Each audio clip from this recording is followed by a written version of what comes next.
பாட்டிலுக்கு ரூபாய் 10 பிரச்சனைக்கு 10 நாளில் நிரந்தர தீர்வு. அமைச்சர் விக்னேஷ் உறுதி. தமிழ்நாட்டில் டாஸ்மாக் கடைகளில் மது பாட்டிலுக்கு கூடுதலாக ரூபாய் வசூலிக்கப்படுவதாக புகார்கள் தொடர்ந்து எழுந்து வருகிறது. ஆட்சி மாறினாலும் காட்சிகள் மாறவில்லை என பலரும் புகார் அளித்து வருகின்றனர். இதனிடையே இந்த கூடுதல் ரூபாய் பிரச்சனைக்கு இன்னும் ஓரிரு வாரங்களில் முழுமையாக முடிவு காணப்படும் என மதுவிலக்கு அமைச்சர் விக்னேஷ் தெரிவித்துள்ளார். தமிழகத்தில் உள்ள டாஸ்மாக் மதுபான கடைகளில் அரசு நிர்ணயித்த விலையை தாண்டி ஒவ்வொரு பாட்டிலுக்கும் கூடுதலாக ரூபாய் வசூலிக்கப்படும் என விவகாரம் நீண்ட காலமாகவே பிரச்சனையாக இருந்து வருகிறது.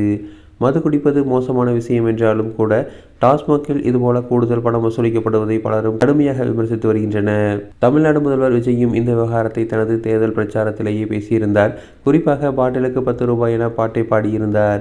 இருப்பினும் தாவேகா ஆட்சி அமைந்த பிறகும் கூட இந்த கூடுதல் பணம் வசூலிக்கப்படுவது தொடர்பாக குற்றச்சாட்டுகள் எழுந்துள்ளன. இது தொடர்பான வீடியோக்களும் வெளியாகியுள்ளது.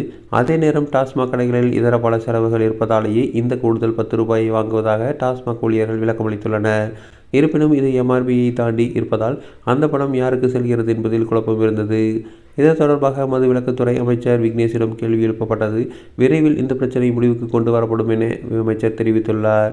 இதற்கிடையில் திண்டுக்கல் மாவட்டத்தின் பொறுப்பு அமைச்சராக நியமிக்கப்பட்டுள்ள விக்னேஷ் இன்று அந்த மாவட்டத்திற்கு சென்று பிரச்சனைகளை கேட்டறிந்தார். அப்போது அங்கும் டாஸ்மாக் விவகாரம் தொடர்பாகவும் பாட்டிலுக்கு கூடுதலாக ரூபாய் வாங்குவது தொடர்பாகவும் கேள்வி எழுப்பப்பட்டது.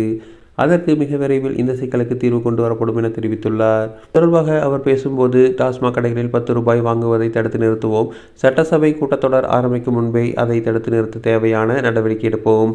எல்லாம் எம்ஆர்பிக்குள் கொண்டு வரப்படும். எந்த ஒரு தனிநபர் அல்லது தனி கட்சிக்கும் மக்கள் பணம் சென்று சேரக்கூடாது என்பதில் முதல்வர் உறுதியாக இருக்கிறார்.